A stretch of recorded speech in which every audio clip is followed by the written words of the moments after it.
Mr. Nicol, go ahead.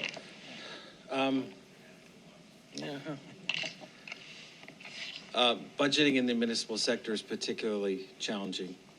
Everybody understands that. We have limited funds. The reality of the situation is that the public, and I say respectfully, to some extent, council members have an insatiable appetite to have new things. And things cost money. And everybody thinks that we can just find it. We have a funding shortfall because the desires, expectations, and demands of the public on through to the members of council keep growing. Nobody, I mean, I'm not here to debate, but nobody runs on, I'm going to raise taxes 20%. Those people don't find themselves sitting around the horseshoe. But the reality is when you come to council and you see what we're faced with.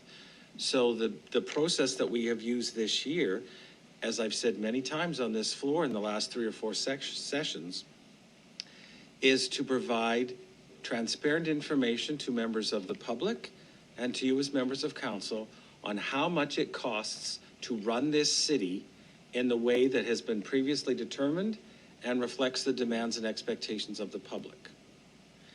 Now, just to put a bit of irony on that, and again, this is just for context, this is who I am.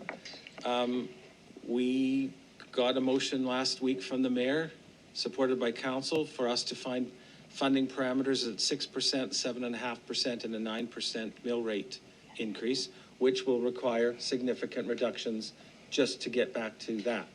Then we had a subsequent motion to find a 5% mill rate decrease based on the 2025 base budget. That was Tuesday. And on Wednesday, the discussion focused on how can we have an enhanced snow removal project or program. It's not lost on us that those are very difficult things to reconcile. And I'm not criticizing anybody. I'm just saying that's the way it is. That's what we're faced with every day. It doesn't matter what number you eventually pull out this year in terms of a mill rate increase, there's going to be a sizable chunk of the community who's going to say, what were you thinking? That's way too high. And yet we are reflective and comparable to other cities across Western Canada. Interestingly, and again, I only put this out there for contextual and historical information. Coincidentally, Councillor Fro, you represent Ward 3. A former Ward 3 councillor, Fred Clipsham, who served many terms on council, every year at budget stood up when council members still had to stand for protocol purposes and said, deferred maintenance is deferred taxes, and that bell is going to be rung one of these days. And so again, I say respectively, things are happening. We have, was it 2 or 3 years ago, we had a 104-year-old pipe burst on Broad Street and the corner of Broad and 11th.